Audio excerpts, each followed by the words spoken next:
Est-ce que vous saviez que les peines de cœur ou encore les cœurs brisés peuvent toucher exactement les mêmes zones du cerveau qu'une douleur physique?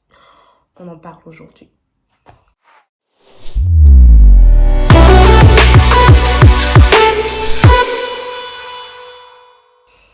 Hello guys, j'espère que vous allez super bien. Moi, comme d'habitude, je gère. Si c'est la toute première fois que vous vous retrouvez là, je vous souhaite tout d'abord la bienvenue. Après, je vous conseille ou alors je vous suggère de vous abonner, d'activer la cloche de notification, de laisser un like sur cette vidéo-ci, d'aller regarder les autres vidéos bien sûr et de partager si jamais ou encore de commenter pour donner votre avis. On est assez ouvert ici. En fait, on parle de santé mentale ici, mais après, on parle aussi de divers sujets qui peuvent tourner tout autour de cela. Donc, bienvenue. Et pour ceux qui sont déjà des abonnés, merci d'être là. Bienvenue encore à vous dans cette nouvelle vidéo. Aujourd'hui, nous allons parler du rapport qu'il y a entre les peines de cœur et la douleur physique, ou encore le cœur brisé et la douleur physique. Je pense que chaque fois qu'on a le cœur brisé ou alors que quelqu'un a le cœur brisé, en général, on a tendance à penser que c'est seulement un truc mental, que ça se passe juste dans la tête et que après, ça va pas forcément créer quelque chose d'autre. Mais il y a certains cas où réellement on ressent la douleur physiquement. Ah oui. Après, ça s'explique un peu parce que quand on est amoureux ou encore quand on est heureux, mais surtout heureux en amour, en général, le cerveau produit des hormones, les hormones de l'ocytocine et de la dopamine. Et en général, ces hormones-là poussent le corps à réagir d'une certaine façon, poussent le corps à réagir de façon heureuse, de façon joyeuse, d'être, je sais pas, vous voyez un peu ce que je veux dire. Du coup, ça pourrait s'expliquer que quand on va mal, quand le cœur est brisé, bah, ça fasse l'effet inverse, que ça crée moins, que ça produise moins ces hormones-là et du coup, ça produit aussi un peu plus les hormones du stress, il paraît, et du coup, ça se manifeste physiquement. Certaines personnes peuvent ressentir des douleurs vraiment physiques, avoir l'impression d'avoir mal physiquement, c'est-à-dire tu ressens un je ne sais pas comment expliquer ça. Parfois, c'est de l'anxiété. Parfois, c'est une grosse crise de panique ou d'angoisse parce que, voilà, on est asphyxié par la douleur qui est censée être interne, mais qui finalement se manifeste de façon physique. Perso, j'ai eu cette expérience-là, je crois, une seule fois. J'ai déjà eu le cœur brisé, mais après l'expérience du cœur brisé qui est douloureux physiquement, j'ai ressenti ça une fois. Et j'avais tellement mal, j'étais mal physiquement, j'avais mal au corps, j'avais du mal à respirer, je faisais des crises d'angoisse, j'étouffais en fait. Et je pleurais, j'avais l'impression de... Tout mon corps était en peine, tout mon corps était en souffrance. Je ne sais pas comment vous expliquer ça, mais je ressentais vraiment cette histoire-là physiquement. Après, je me suis dit que, bah voilà, quoi. En même temps, j'ai une maladie qui fait que quand le mental est atteint directement, mon physique aussi, ça joue sur mon physique. Du coup, je me suis dit, bah forcément que c'est ça, ouais. Je me suis dit plus tard que c'était ça, qu'il fallait juste que je fasse attention parce que j'ai cette maladie-là et du coup, il faut que je fasse attention à mon mental. Mais maintenant que j'ai lu ou alors que j'ai entendu que la peine de cœur touchait les mêmes zones du cerveau que la douleur physique et du coup ça se manifeste parfois de la même façon, bah j'ai compris qu'en fait j'avais mal et j'avais raison d'avoir mal. Ça n'avait pas forcément un rapport avec ma maladie, mais réellement que j'avais mal physiquement et j'étais vraiment mal physiquement. Après, ça se manifeste pas de la même façon chez tout le monde. Par exemple, je vous ai dit là que c'est arrivé une seule fois pour moi. Pourtant, c'est pas la seule fois où j'ai eu le cœur brisé. Ça se manifeste pas forcément pareil chez tout le monde. C'est pas tout le monde qui est obligé d'avoir cette expérience-là. C'est pas tout le monde qui est obligé de ressentir ça physiquement. Parfois, c'est juste un mal-être interne qui finit par soit se tasser, soit alors, je sais pas, devenir autre chose. Parfois, ça peut devenir une douleur physique quand ça se transforme peut-être en grosse dépression ou autre chose. Mais c'est pas tout le temps vraiment qu'on va se retrouver en train de ressentir ça comme une douleur physique. Mais ce que j'essaye de dire dans cette vidéo, c'est que vous ne devez pas avoir l'impression d'être bizarre si vous avez l'impression de ressentir une douleur physique quand vous avez le cœur brisé. Vous ne devez pas vous dire que c'est un truc étrange ou encore avoir honte d'en parler. Tout comme les gens qui sont autour de vous ou alors si vous qui regardez cette vidéo, vous voyez des gens qui ont l'impression de vraiment avoir mal physiquement, d'être mal physiquement parce qu'ils ont eu un cœur brisé, bah Vous ne devez pas les juger, vous devez comprendre que c'est possible, que c'est tout à fait normal. Mais vraiment normal de ressentir ça. Certains psys vont même jusqu'à dire que la douleur qu'on ressent quand on a, l'état dans lequel quelqu'un qui a le cœur brisé est parfois comparable à l'état d'un toxicomane qui est en sevrage. C'est-à-dire qu'il se sent mal, il est dans un trouble vraiment pathétique, il a l'impression de manquer de quelque chose. Bah, c'est normal parce que il y a ces hormones là qui sont en diminution et il faut se sevrer quand vous avez été habitué pendant un bout à avoir ces hormones là et que bim direct comme ça disparaît, ou alors c'est tout le contraire que vous ressentez. Bah, c'est normal que vous entriez en sevrage et que vous vous comportiez comme des toxicomanes qui sont en cure de désintox. Donc, ça se manifeste vraiment physiquement et ça peut créer vraiment beaucoup de dégâts. Comme je disais, tout ça, ça dépend vraiment de chacun. C'est pas tout le monde qui manifeste ces choses-là de la même façon. Mais c'est un peu plus ressenti chez les personnes qui sont dépendantes affectives. Ouais, ces personnes-là, parce que ces personnes dépendaient de cet amour-là. Ces personnes-là étaient accrochées à cet amour-là. Ces personnes-là pensaient qu'elles ne pouvaient pas vivre sans cet amour-là. Après, c'est un peu comme ça qu'on se sent tous quand on est en couple, je crois. Mais oui, c'est un peu comme ça qu'on se sent tous quand on est amoureux, je crois, comme je disais. Mais après, il y a des personnes qui en font vraiment trop quand elles sont amoureuses. Je crois que j'ai déjà fait une vidéo ici concernant la dépendance affective, que je devais d'ailleurs faire une série de vidéos concernant la dépendance affective parce qu'elle est vraiment vaste. Oui, mais après, comme je vous disais, j'avais d'abord fait une pause. On va revenir dessus, je tiens à préciser. On va encore parler de dépendance affective parce qu'il y a énormément à dire dessus. Mais on ne va pas s'attarder là aujourd'hui. Tout ce que je voulais dire, c'est que ça peut être encore pire chez les personnes dépendantes affectives parce que elles dépendaient de cet amour-là, en fait. Du coup, le fait de le leur enlever de façon brusque, ça fait que finalement, elles se retrouvent en train de manifester des symptômes de manque.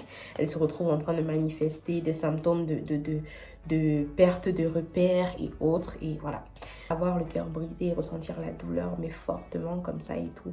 Et manifester des symptômes, manifester des choses, bref, manifester vraiment le mal-être quand on a le cœur brisé, que ce soit physiquement, que ce soit mentalement. Ça s'appelle en général le syndrome du cœur brisé. Cliché, ça a l'air. Ils n'ont pas cherché loin, vraiment. Ils n'ont pas voulu chercher loin, ils ont juste donné le syndrome du cœur brisé. Qui suis-je pour dire que c'est pas ça? Ou alors qui suis-je pour juger? Au moins, ils ont donné un nom qu'on peut comprendre facilement en même temps. Tout ça dépend vraiment de beaucoup de choses. C'est pas genre... ça peut être que la personne était attachée, un peu trop attachée à cette personne-là, ou alors cette personne qui nous a quittés était super importante pour nous.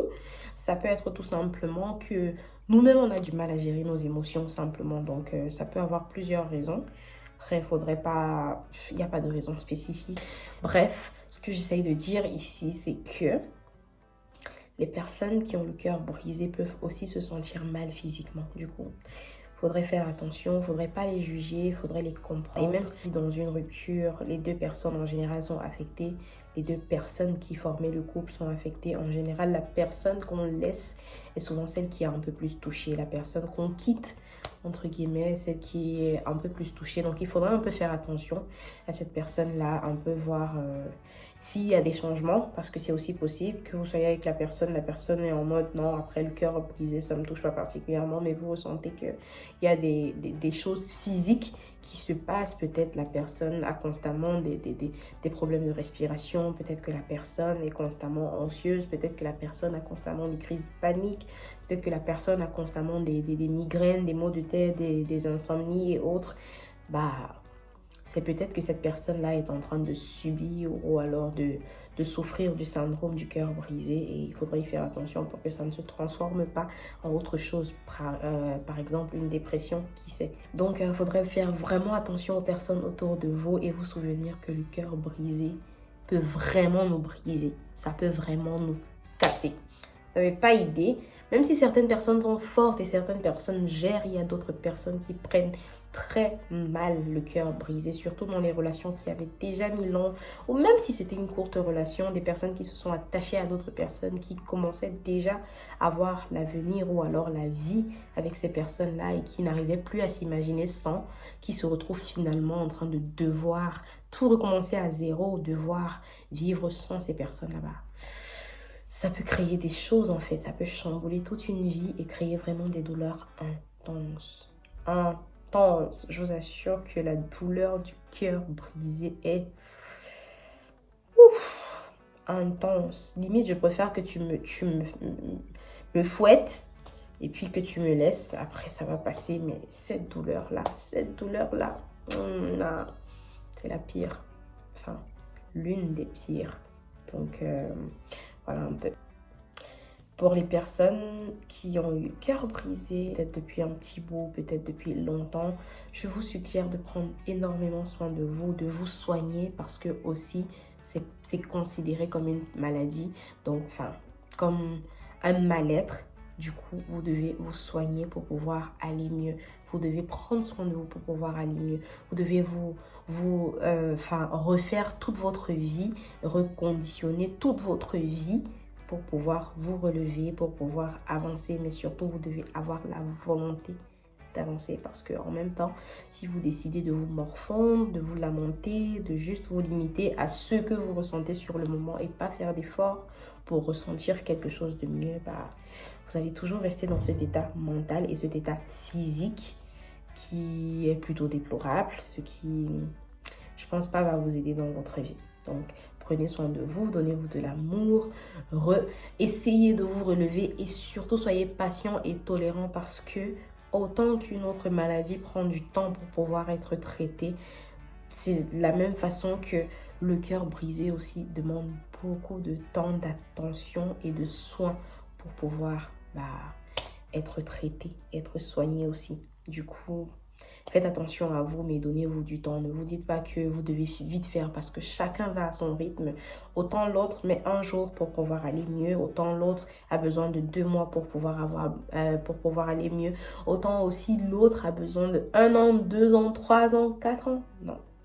Au bout d'un moment, quand même, c'est exagéré. Ok, vous devez faire l'effort d'aller mieux, de vous traiter. Mais avant ça, il faut vraiment faire l'effort de vous traiter au mieux pour pouvoir passer à autre chose. Mais attends, ne prenez pas une éternité à faire ça. Mettez-vous un peu de pression quand même. À un moment donné, si vous vous rendez compte que jusque-là, si vous êtes à je ne sais pas trop combien de temps et vous vous dites mais attends, ça va toujours pas mieux, ça veut dire qu'il y a vraiment un problème. Aussi, vous pouvez rencontrer un thérapeute parce que si ça traîne, si ça met du temps, c'est forcément que, enfin pas forcément, mais c'est beaucoup de fois qu'il y a un problème autre qu'il faut toucher ou alors que vous avez besoin d'aide pour pouvoir être soigné. Donc, trouvez autant d'aide ou alors autant de façons que vous pouvez, mais sortez de là, c'est important. Pour les gens autour de nous, pour les gens autour des gens qui ont le cœur brisé, faites attention aux gens autour de vous. Faites vraiment attention parce qu'après une rupture, surtout quand vous savez à quel point la personne a été attachée à l'autre qui est parti, vous devez faire attention, vous devez savoir comment vous gérez ces personnes-là, prendre de leurs nouvelles, vous occuper d'elles, toujours essayer de leur remonter le moral, faire qu'elles fassent des activités, tout en étant gentle, tout en étant sans pression, en y allant doucement, mais en montrant à l'autre que quand même vous êtes là. Et si jamais vous vous rendez compte que ça va au pire, ou alors que ça devient autre chose, peut-être une dépression sévère, ou alors autre chose, aider la personne à demander de l'aide, aider la personne à trouver de l'aide chez les personnes adéquates. So, nous sommes arrivés au terme de notre vidéo. J'espère vraiment qu'elle vous a parlé. En tout cas, j'ai aimé découvrir cela. Ça m'a aidé moi-même parce que ça m'a poussé à comprendre que parfois quand j'ai l'impression d'avoir physiquement mal, quand j'ai le cœur en peine, quand j'ai le cœur qui souffre, ce n'est pas étrange en fait. C'est réellement que mon cerveau est touché et que ça manifeste les mêmes choses que quand je suis physiquement atteinte. Du coup, je suis une personne normale, si on veut. Non? Bref, nous sommes arrivés au terme de cette vidéo. J'espère que vous avez apprécié. Si c'est la toute première fois, je vais me répéter. Si c'est la toute première fois que vous êtes là et que vous êtes arrivé à ce niveau, si c'est que forcément, je me dis je voudrais quand même être modeste. Je me dis que si vous êtes arrivé jusqu'à ce niveau-ci, c'est que ma vidéo vous a plu. Alors, je vous suggère, s'il vous plaît, de vous abonner, d'activer la cloche de notification, de laisser un pouce, un like sur cette vidéo-ci. Et voilà quoi, de regarder peut-être les autres vidéos, de laisser des commentaires et de me suggérer des thèmes si jamais qui vont dans le même sens que peut-être les vidéos que vous allez voir. Ou alors, si vous voulez qu'on parle particulièrement d'autres choses ou que je fasse une recherche pour vous et je serai ravie de le faire. So, prenez soin de vous. Je vous donne rendez-vous dans la prochaine vidéo. En attendant, je vous souhaite une bonne journée ou semaine, je sais pas, en fonction du moment où vous verrez cette vidéo. En tout cas, je vous souhaite que du bonheur. Je vous souhaite de prendre soin de vous et de votre santé mentale parce que, comme je dis toujours, c'est tout ce que vous avez et personne ne le fera à votre place. Ciao!